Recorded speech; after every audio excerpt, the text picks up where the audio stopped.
Morning, Becky. Will you give me a minute, please?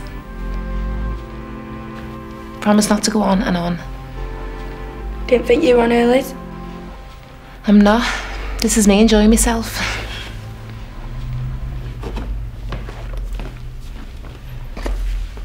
Why do you do it? Do what? Everything. What about your self-esteem? You don't know one thing about my life. Tell me then. They treat me nice. Most of them. Dave Grant didn't. Not him. Mike don't do that. Mike saved me from Grant. He's like my shining knight, you know. Only he's got a car instead of a horse. How old is Mike? Doesn't matter. But it does. It's abuse. He is manipulating you. He gives me stuff. We go round days, we have Bacardi, fags, and he never lets me go away without putting something in my pocket.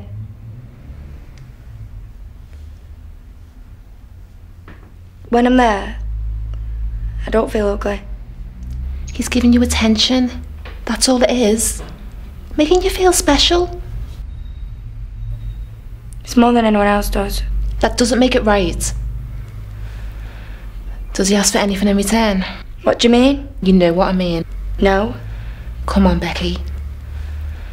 We have a good time. What else is there to do? Being stuck around this shithole, going home. I do what I want. But you're 14. Becky!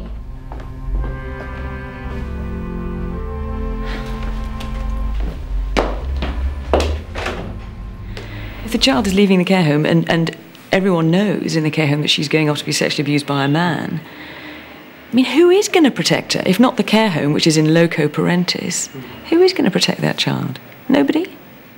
The regulations don't... The only protection that you're likely to succeed with in that very short, immediate window when a child's about to go is ultimately to lock a door on them, and that's illegal.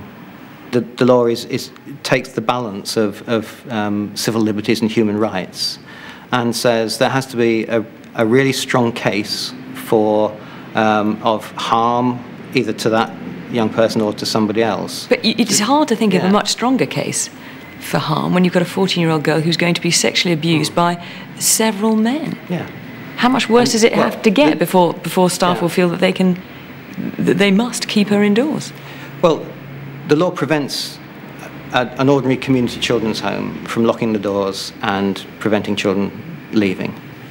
It's absolutely black and white. So if you wanted to physically prevent a young person from being sexually exploited in the conditions you're describing, then you have to apply for a secure accommodation order. Secure accommodation, though, is very expensive. There's a shortage of places, and it involves locking a child up for 24 hours a day alongside other severely damaged children.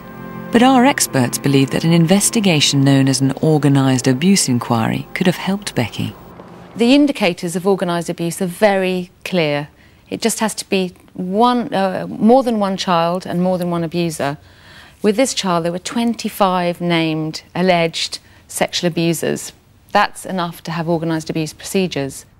They can't physically stop a young person going out of the building, but they are the eyes and ears for the young person and for the investigation. So if an organised abuse strategy was in place, the residential workers would be part of that strategy. They'd be very clear which officer to ring at that very second when a car pulls up with that actual number, so action can be taken to intercept the journey of that child in that vehicle within moments. But if the system isn't in place and they ring the local police officer or they just report the child missing, all these things, those systems don't trigger urgent action to protect the child. There may be cases where an organised abuse procedure will work, and I'm aware of a couple of schemes around cities which are a magnet for prostitution.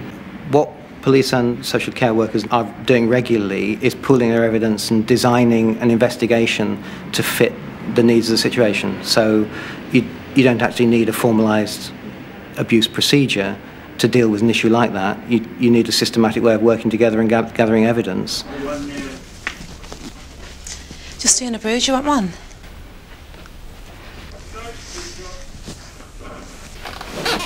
Why won't you toast me, Becky?